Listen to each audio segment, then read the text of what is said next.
है आपका वापस स्वागत है हमारे YouTube चैनल ज्ञान क्लासेस SR के एस में। एक्सरसाइज 3.3 का क्वेश्चन नंबर 3 का ये क्वेश्चन नंबर 2 3, 4, 5, 6 ये समेत पूरा ये जो पूरा है ना 3 का 2 से लेकर के 6 तक का क्वेश्चन का सोल्यूशन आपको इस वीडियो में मिल जाएगा।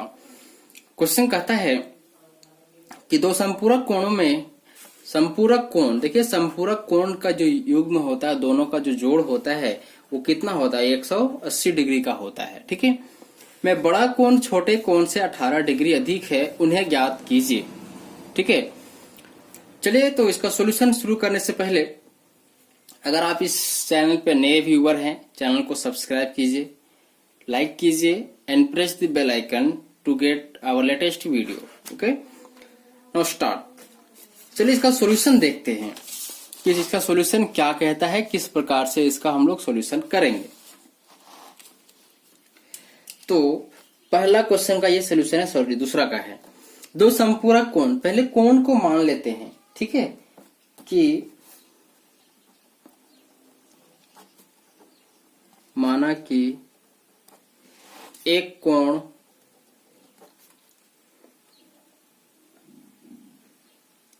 x है तथा दूसरा y है। ठीक है, तो प्रश्न कहता है कि दोनों का ये संपूरक कोण है। ठीक है, तो प्रश्नानुसार x plus Y equal to 180 degree होगा, क्योंकि ये दोनों संपूरक कोण है। ठीक है, नाउ वीडियो का सेकेंड पार्ट कहता है, सॉरी क्वेश्चन का सेकेंड पार्ट कहता है कि पहला जो कोण है वो दूसरे कोण से 18 अधिक है, मतलब y है तो इससे कितना अधिक है, 18 डिग्री अधिक है। अब ये हमारा दो समीकरण मिल गया। अब इसी को हम लोग प्रतिस्थापन विधि से सॉल्व करते चले जाएंगे। ठीक है, तो x का मान को हम समीकरण 1 में रख देते हैं। x का मान समीकरण 1 में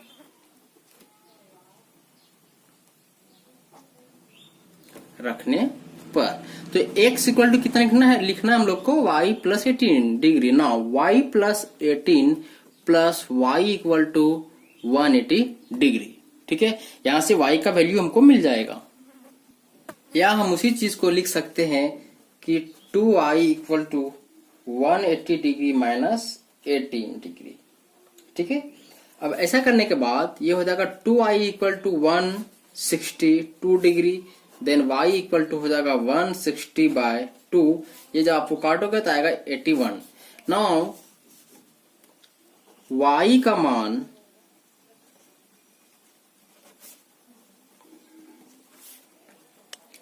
समीकरण 2 में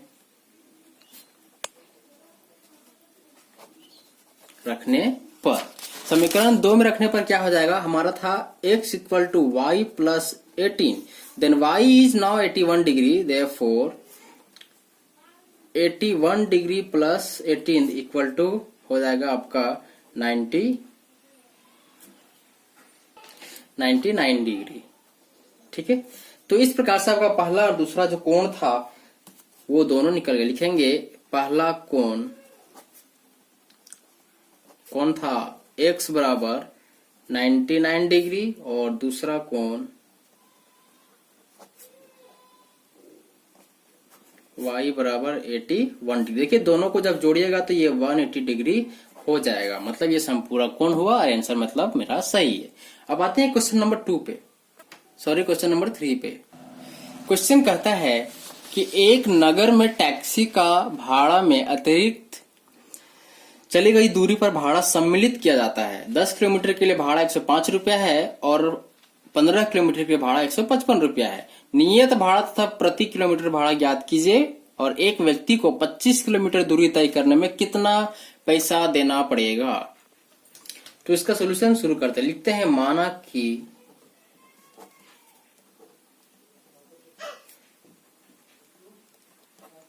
नियत भाड़ा, ठीक है, बराबर x रुपया और प्रति किलोमीटर भाड़ा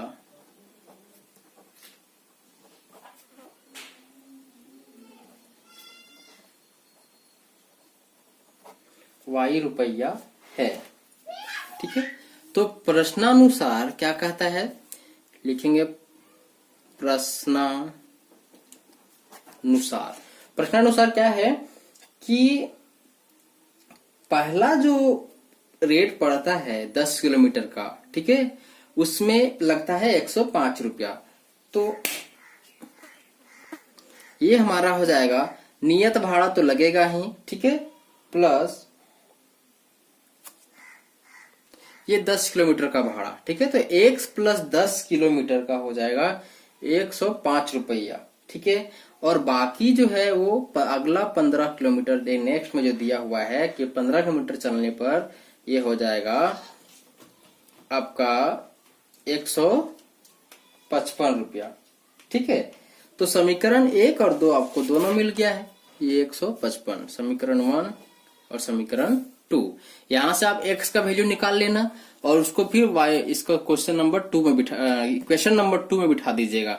यहां से आपको y का मान मिल जाएगा और फिर y का मान जो मिलेगा वो आप इक्वेशन नंबर 1 में बिठा दोगे तो आपको x का मान मिल जाएगा जो आपका नियत भाड़ा होगा। ठीक है, आपको सॉल्यूशन फिलहाल प्रतिस्थापन विधि से ही करना है, क्योंकि ये चैप्टर ही प्रतिस्थापन विधि का है।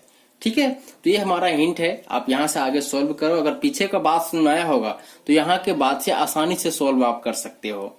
ठीक है, तो ये हमारा x का समीकरण 1 से लिखते हैं समीकरण। तो समीकरण 1 है हमारा x plus 10y equal to 105 degree, sorry 5 rupees, then x equal to हो जाएगा 105 माइनस 10y। ठीक है, अब इस x का मान आपको इस समीकरण 2 में रखना है, तो लिखेंगे x का मान समीकरण 2 में रखने पर क्या हो जाएगा, 2 में 105 minus 10y plus 15y equal to 155, या ये 10y और ये प्लस 15y। ठीक है, तो ये हो जाएगा आपका 5y और ये हो जाएगा 155 माइनस 105, y इक्वल टू हो जाएगा, ये जब घटेगा, ठीक है, तो ये हो जाएगा आपका 55/5 इक्वल टू 11। तो आपका जो प्रति किलोमीटर भाड़ा आया है वो आया है 11 रुपया। ठीक है, अब इस y के मान को कहां रखेंगे, समीकरण 1 में भी रख सकते हो, 2 में भी रख सकते हो, उससे कोई दिक्कत नहीं है। तो चलिए 1 में रखते हैं, ये 10 रुपया हो गया। y का मान समीकरण 1 में रखने पर, ठीक है, तो 1 में रखने के बाद इसके बाद क्या हो जाएगा कि x प्लस y 10y था, 10 इंटू 10 इक्वल टू हो जाएगा 105, तो x इक्वल टू हो जाएगा 105 माइनस 100। ठीक है, ये जब गुना करोगे तो हो जाएगा 100, मतलब ये हो जाएगा 5। तो नियत भाड़ा देयरफॉर नियत भाड़ा हो जाएगा 5 रुपया और प्रति किमी भाड़ा हो जाएगा 10 रुपया ही आपका आंसर होगा। ठीक है, इस प्रकार से आपका हर एक क्वेश्चन का सॉल्यूशन होगा, कहीं भी आपको कोई समस्या होगा नहीं। एक का मान निकालना है, किसी का भी x या y को इक्वेट कर लेना है और उसको नेक्स्ट किसी दो इक्वेशन में से जिसमें से आप वैल्यू नहीं निकाले उसमें जाके आपको बिठा देना है। बिठाने के बाद वहां से आपको दूसरा वैल्यू जो y है या फिर x जो भी रहेगा उसका जब एक्यूरेट वैल्यू मिल जाएगा 10, 5, 20 जो भी है, तो उसको फिर समीकरण 1 में बिठा देना है, आपको वहां से फिर दूसरे का वैल्यू मिल जाएगा। और इसी प्रकार से ही प्रतिस्थापन में सॉल्व भी होता है। ठीक है, बाकी अब क्वेश्चन का सॉल्यूशन आपको नहीं देंगे, केवल आपको इक्वेशन निकाल के मिल जाएगा और वो ही आपको खुद से सॉल्व करना होगा। ठीक है, अब ये जो क्वेश्चन है वो क्रिकेट बैट वाला है, आप 3.1 में ऐसा क्वेश्चन देख चुके होंगे। ठीक है, तो सीधा सीधा शुरू करते हैं। माना कि प्रत्येक बल्ले का मूल्य है x, ठीक है, और प्रत्येक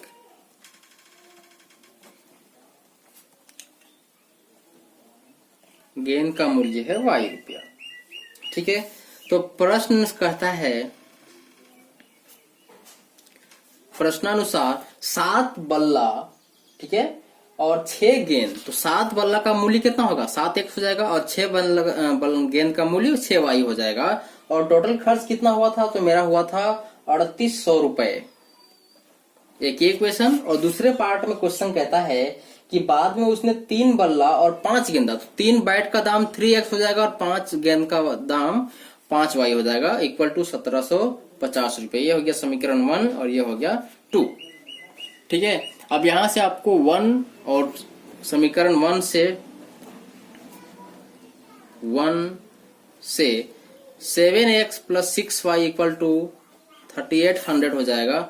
या 7x equal to 3800 minus 6y, therefore x equal to हो जाएगा 3800 माइनस 6y बाय 7। ये x का वैल्यू को आप सबको अब समीकरण 2 में रखना है और इसको सॉल्व करना है।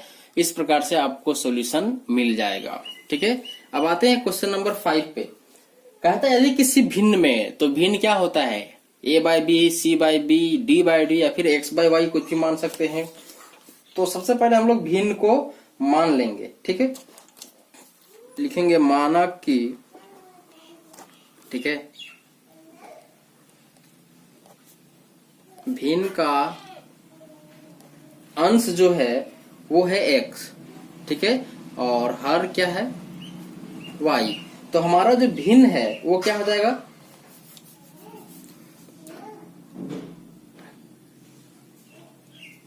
प्रश्नानुसार जब अंश में 2 जोड़ा जाता है और हर में भी 2 जोड़ा जाता है, तो हमारा जो भिन्न है वो 9/11 हो जाता है। यहां से हम लोग क्रॉस मल्टीप्लाई करेंगे, ठीक है। तो ये हो जाएगा 11 इंटू एक्स प्लस 2, और ये हो जाएगा 9 इंटू वाई प्लस 2। तो ये हो जाएगा 11x plus 22, 9y plus 18। Now 11x minus 9y, इधर प्लस में इधर आएगा तो माइनस में, ये 18 माइनस 22, और या 11x minus 9y equal to minus 4, ठीक है। ये आपका एक इक्वेशन निकला, और इस इक्वेशन को मान लेना है इक्वेशन नंबर 1, ठीक है। अब आते हैं दूसरा प्रश्न, जो इसका प्रश्नानुसार जो सेकेंड पार्ट है क्वेश्चन का। अब क्वेश्चन कहता है कि x मतलब अंश में जब 3 जोड़ा जाता है और y में मतलब हर में भी 3 जोड़ा जाता है, तो हमारा जो भिन्न है वो बन जाता है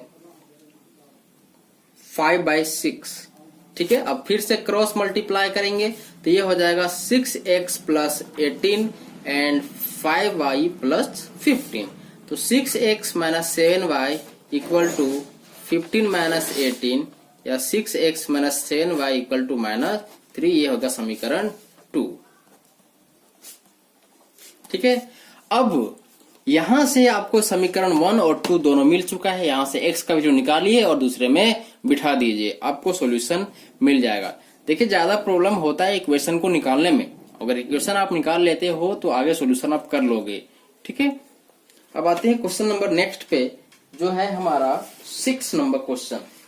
और इस टाइप का क्वेश्चन भी हम लोग पहले भी सॉल्व कर चुके हैं 3.1 में, ठीक है।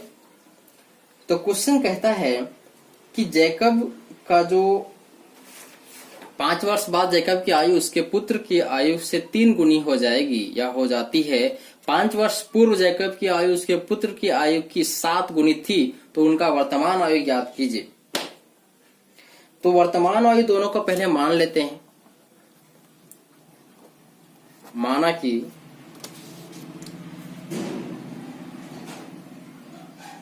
जैकब की वर्तमान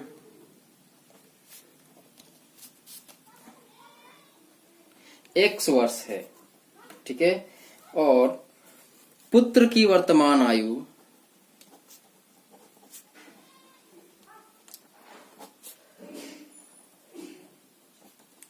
वाई वर्ष। ठीक है, तो प्रश्नानुसार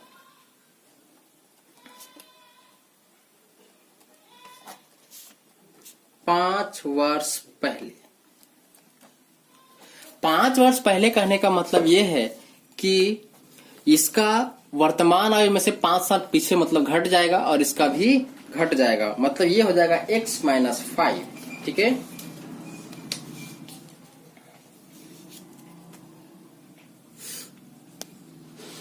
सॉरी क्वेश्चन में है 5 वर्ष बाद। ठीक है, तो ये हो जाएगा हमारा x प्लस 5 और ये हो जाएगा y प्लस 5। कहता है कितना गुना है, ये 3 गुना है। ठीक है, तो यहां से आ जाएगा आपका x minus 3y equal to 10, equation number 1। और सेकेंड में है 5 साल पहले। ठीक है, तो 5 साल पहले हो जाएगा x माइनस 5 और ये हो जाएगा y माइनस 5 और कितना गुना है, तो 7 गुना है। यहां से जब आप सॉल्व करोगे तो आ जाएगा x minus 7y equal to minus 30। ये हो गया इक्वेशन नंबर 2। जब आप इसको पूरा सॉल्व करोगे, सॉल्व कैसे करना, प्रोसेस सेम रहेगा। यहां से x का वैल्यू निकालोगे तो x का आ जाएगा 10 प्लस 3y। ठीक है, और इस 10 प्लस 3y को यहाँ बिठा के आपको y का वैल्यू निकाल लेना है। फिर y जो आएगा उसको इक्वेशन नंबर 1 या 2 किसी में भी बिठा करके x का वैल्यू निकाल लेना है। ठीक है, इस प्रकार से हमारा ये चैप्टर आज यहाँ पे समाप्त हो जाता है। अब हमारा नेक्स्ट वीडियो 3.4 से होगा, जहां पे एक अन्य विधि हम लोग पढ़ेंगे, इसका नाम है विलोपन विधि। ठीक है, तो यहां तक आप सारा कंप्लीट कर लीजिए और पीछे के सारे चैप्टर्स को, खास करके 3 वाले चैप्टर को 3.1 को अच्छे से रिवाइज कर लीजिए, 3.2 को अच्छे से रिवाइज कर लीजिए, ताकि 3.4 में खास करके कैलकुलेटिव पार्ट में कोई समस्या नहीं होगा। Okay, thank you.